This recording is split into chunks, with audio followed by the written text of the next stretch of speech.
Imagine a world so utterly broken, so lost in its own darkness, that the very fabric of existence seemed to unravel. A world where violence wasn't just common, but a constant, suffocating cloud. A world where every thought, every intention, was steeped in wickedness. This wasn't some distant dystopian nightmare. This was humanity, just a few generations after creation, spiraling into an abyss of its own making. And amidst this universal despair, one man stood alone, a beacon against the encroaching night. His name was Noah, and what he was about to face would redefine everything. This is more than a Sunday school tale. This is the untold, visceral, and astonishingly human epic of Noah's Ark. The ancient scriptures paint a truly heartbreaking picture. God, the very creator of life, looked upon his creation and saw its corruption. The earth was filled with violence, and humanity's wickedness was so great that it grieved him to his very heart. It wasn't a sudden burst of anger, but a profound sorrow that led to an unimaginable decision: to wipe out all life from the face of the earth and start anew. But even in this moment of divine judgment, there was mercy. There was one man, one family, who found favor in the eyes of the Lord: Noah. He was a righteous man, blameless among the people of his time, and he walked faithfully with God. Who was this Noah? Not a king, not a warrior, not a man of great earthly power. He was a man of quiet, unwavering faith in a world that had forgotten what faith meant. While others pursued their own desires, Noah listened to a different voice. And then the command came, a directive that would shatter his ordinary life forever. God spoke to Noah, detailing a cataclysmic flood that would cleanse the earth. And then the astonishing instruction: build an ark, a colossal vessel, not for sailing to a new land, but for surviving a world-ending deluge. Imagine the weight of that command. Imagine the sheer, terrifying scale of it. The instructions were precise down to the last cubit. 300 cubits long, 50 cubits wide, and 30 cubits high. For those of us not fluent in ancient measurements, that's roughly 450 feet long, 75 feet wide, and 45 feet tall. The length of 1.5 football fields, the height of a 4-story building. This wasn't a sleek sailboat. It was a massive, rectangular, floating fortress.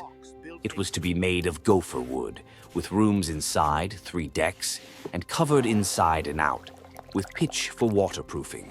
This was a monumental undertaking, an engineering marvel far beyond what many modern minds initially grasp. And Noah, along with his 3 sons, Shem, Ham, and Japheth, and their wives, were the only ones working on it. For what was likely decades, perhaps even up to a century, Noah toiled. Imagine the physical labor, felling colossal trees, shaping timbers, joining them with skill and precision, then sealing every seam with pitch. All of this under the constant scrutiny and mockery of a world utterly convinced he was insane. A flood, in this weather? You've lost your mind, old man. They scoffed, but Noah, a preacher of righteousness, continued to warn them, to call them to repentance, even as his hammer blows echoed across a deaf, unheeding landscape. His commitment wasn't just physical. It was a profound spiritual and emotional burden. He was building salvation for himself and his family in the face of universal ridicule. Then came the most awe-inspiring part of God's command: gather 2 of every living creature, a male and a female, onto the ark. For clean animals, 7 pairs. This isn't about fitting millions of species as we define them today, but kinds, broader classifications from which modern species diversified. Think about it. A single cat kind could represent lions, tigers, and house cats. Many would have been juveniles, taking up less space and needing less food. Imagine the scene: animals from every corner of the earth, drawn by an unseen force, patiently queuing, walking into the gigantic vessel that Noah had built. Lions beside lambs, bears beside birds, all under the silent, watchful eyes of Noah and his family. It was a miracle of divine orchestration, a testament to God's careful preservation of life. Finally, after years of toil, after the last animal had peacefully entered, Noah and his family stepped inside. And then, a moment of profound significance. The Lord himself shut the door. No human hand could have sealed it with such authority. 7 days later, the first drops fell. It wasn't just rain. The fountains of the great deep burst forth, and the floodgates of the heavens were opened. For 40 days and 40 nights, the earth was engulfed. The waters rose until every high hill under the entire heavens was covered. Everything that had the breath of life perished. The mockery stopped. The laughter ceased. Only the roar of the water remained, a terrifying symphony of judgment. For 150 days, the waters flooded the earth. Imagine the world from inside that colossal wooden box. The constant drumming of rain, the rhythmic sway of the ark, the symphony of animal sounds, and the profound, silent understanding that outside, an entire world had been washed away. Noah and his family, the only human survivors, along with the teeming animal life, became a living, breathing microcosm of God's sustained creation. They cared for the animals, maintained their living spaces, and waited. They waited for the moment God would remember them, a promise kept even amidst the desolation.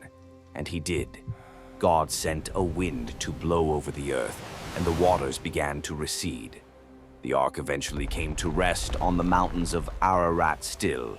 The earth was not ready.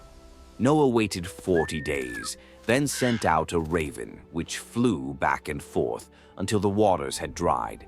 Next, he released a dove. It found nowhere to perch and returned. A week later, he sent it out again. This time, the dove returned with a freshly plucked olive leaf in its beak. Imagine the surge of hope, the promise of new life that simple leaf represented. Another 7 days, and Noah sent the dove out a third time, and this time, it did not return. The earth was dry. A year and 10 days after they first entered, the door was finally opened. Stepping onto the newly cleansed earth, breathing fresh air, feeling solid ground beneath their feet. It must have been an overwhelming moment of relief, gratitude, and profound awe. The first act of Noah and his family was not to build a home, but an altar.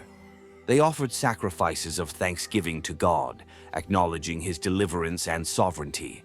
And in response, God established a breathtaking covenant, a promise to Noah and to all future generations. Never again will all life be destroyed by the waters of a flood. Never again will there be a flood to destroy the earth. As a visible sign of this everlasting promise, he set his rainbow in the clouds. Every time we see that arch of colors, we are reminded of God's faithfulness, his mercy, and his promise of new beginnings. The story of Noah is far more than an ancient tale. It's an epic of faith in the impossible, obedience against all odds, and the incredible resilience of a family chosen by God. It speaks to the gravity of sin, the profound nature of divine justice, and the boundless grace that offers redemption and a fresh start. It's a foundational narrative that teaches us about God's character and our place in his grand design. As we reflect on Noah's journey, what aspect of his story resonates most deeply with you? Was it his unwavering faith, the daunting task of building the ark, or the sheer scale of the global flood? Share your thoughts and reflections in the comments below. I love hearing what you take away from these stories. If you were captivated by Noah's incredible journey and found value in this deep dive, please consider hitting that like button. It truly helps us reach more people with these powerful stories. And if you want to continue exploring the rich tapestry of biblical history and discover more untold epics, hit subscribe and ring that notification bell so you don't miss our next adventure. We have so many more stories to uncover. Thank you for watching until the very end. Your support means the world to us. Until next time, keep exploring, keep questioning, and keep growing in your understanding of these timeless truths.